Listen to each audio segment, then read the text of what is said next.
I was born in 1988 in Glasgow. I grew up initially with my mother and father, who were both social workers. I didn't have any religious views as a child. We didn't grow up with a religion, so there was no Bible in the house, no Quran, there was nothing like that. My family is my wider family, so my aunts and uncles, they're scientists. So a lot of the views that I had maybe came from them. So there was no impact, do I believe in God, is there a God? There was no such discussions. I found out when I was much, much older, speaking to my mum about religion, that apparently I used to go to Sunday school, but I have no recollection of that whatsoever. So in high school I took religious education, much to the dismay of my teachers. I decided to switch subjects because I wanted to learn a little bit more about religion. At this stage I had a desire to get some answers, not to adopt a religion, not to become Christian or a Sikh or Catholic. It was just to find the answers to these questions I had since I was a young girl. Now at school, I didn't get those answers. The religions that they taught, they didn't make any logical sense. And I thought, why would I have faith? This is from God. Because surely God should be able to explain to me simply the answers. So my high school didn't teach Islam. At the time, it was quite superficial. They said that they couldn't teach Islam because they didn't have a religious education teacher who'd studied that religion. Either way, I was happy. To me, it wasn't a real religion, it was barbaric. The Muslims were crazy nutcases. They were just people that would innocent people, they would buildings. So for me, I was glad. I didn't think that I would ever become Muslim, that I would ever entertain the idea of Islam. So it's quite ironic now. I am a Muslim. I had no interaction with people of other ethnicities, of other religions. There was perhaps 2 or 3 students in my school, but they were very westernised. They had adopted our culture. So I had no real ability to see what really is Islam, what is a Muslim. So from there on in, I thought, well, I've learned about the real religions. They're a load of rubbish, I don't believe in them. So I just carried on. I just became a normal Scottish teenager. Done what you would expect of any sort of British teenager. I went out clubbing, I drank just had a laugh. There was no point. Looking back, I just think, at that time I thought that's what you did with your life, but to me now it just seems pointless.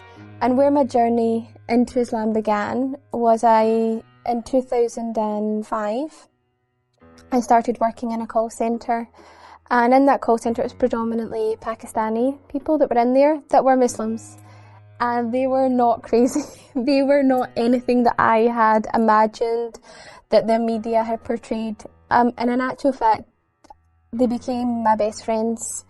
And this is the first time I felt I had real, true friendship, where these people really cared for me, I really cared for them. And there was a group of us. So there was Saima, there was Shakila, there was Talib, Nabil and Atif. And it was us lot together, and I would initially it was just, I was interacting with them and we would just do normal things, go to the cinema, we would go out for meals. But one thing that stood out to me was the fact that what they'd done was very respectful. They had a lot of respect for themselves, they wanted to have a good image. There was a lot of things they wouldn't do, so they wouldn't come out clubbing with me. Once I had a birthday I invited them and they declined and I couldn't understand why. So slowly, it was just their behaviours, their mannerisms that introduced me to Islam. When I was working in the call centre with the other Muslims, one of the most profound moments for me was actually during Ramadan, and I remember the moment sort of very clearly. We were in the Avon's office in Baird Street. My group of friends that I'd mentioned earlier, they were fasting and they were about to open their fast. And Saima, she actually handed me a box of spring rolls that our mother had made, and she offered them to me if I wanted some. And to me that was just such a profound moment. Here I am, having eaten all day, probably not even realising, drinking in front of them, having water or something, and they're offering me food. They're breaking their fast with me. And that was a really profound moment for me. So something happened in that moment. I became curious. What are these Muslims doing? They're starving themselves and giving their food away to me. Who am I? Why are they doing this? And then I started having questions. You know, what is Islam? Why are they Muslim? You know, are these kind attributes that they have, their upbringing? Is it just these specific people? Is it part of Islam? What is it? And so I started to ask them questions. I started to inquire, be inquisitive. And something that really shook me is that they weren't proud. Well, I think this, or I feel this, or I know that. They said, this is what the Quran says, this is what the Sunnah says, this is what the Hadith says. They had proof for everything. And never at any point did they say to me, just believe, just have faith, we know this is the truth. They didn't tell me that, they gave me the answers, and when they didn't know the answers, they would go and find out, and they would be humble enough to admit, I don't know, I can't answer that, I can't tell you. So here I was, standing Islam in the face, and it was the truth. I couldn't deny it was the truth. But I wasn't ready to accept being a Muslim. I never wanted to adopt a religion. I just wanted to know the answers, and I thought that would be enough. But in learning about Islam, I realised that believing is not enough. Islam is a way of life. They've got their own economical, political, social, legal system. If I was to become a Muslim, if I was to adopt that identity, everything I'd ever known would have to change. But I didn't know if I could commit to being Muslim. I didn't know if I could commit to what Islam required from me. So I had what I would call a trial period. And I was going to try and see if I could do what Islam required of me. So initially it was simple things for me, like stopping eating haram meat. Being a vegetarian previously, that wasn't so hard for me. Then it was stopping drinking. Then it was stopping going out to nightclubs, which was a large part of my social life. I started to dress more modestly, so I went half of my wardrobe. And slowly, I realised that I was able to overcome these hurdles. But still, I was apprehensive. You know, it was a lifetime commitment. If I became Muslim, that was it. And I wanted to be sure that I could give that commitment to Allah. And it just took a long time to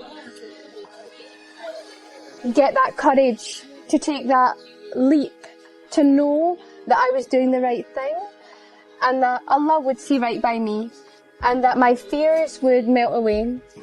And my fear mainly was telling my family, how will my mum cope? My brother, you know, my aunt and my uncle, they're not religious. My grandfather.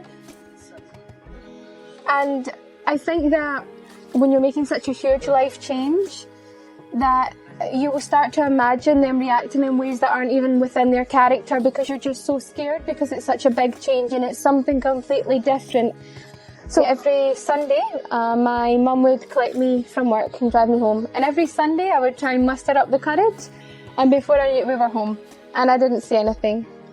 And this would happen week after week after week. I felt like it was never going to end. Sunday was my day of torment. But then Ramadan was coming, and I knew that I wanted to embrace my Islam during Ramadan. I wanted to fast for that month. I wanted to be in that environment. So, a few weeks before, I just mustered up the courage and told her. And alhamdulillah, she accepted it. She just questioned why. So we didn't have a long discussion. We're not a family for having in-depth conversations, but I told her, and the relief, it just washed over me. It made me feel silly. I've been worrying all this time, and it went really well. I went with my friends, some of my very good friends, same as well, Sam, and we went to Glasgow Central Mosque. And I took my Shahada through tears of joy. We were all crying, it was so emotional. And it was it was an experience that I wasn't expecting. We went, and at first we were told to go to the study room, and I would take my Shahada there with the Imam. I wanted to do it properly. I didn't want to do it just with 2 witnesses, which is all the requirement. And I wanted to do it in the mosque, let everyone know, get a certificate, I'm Muslim.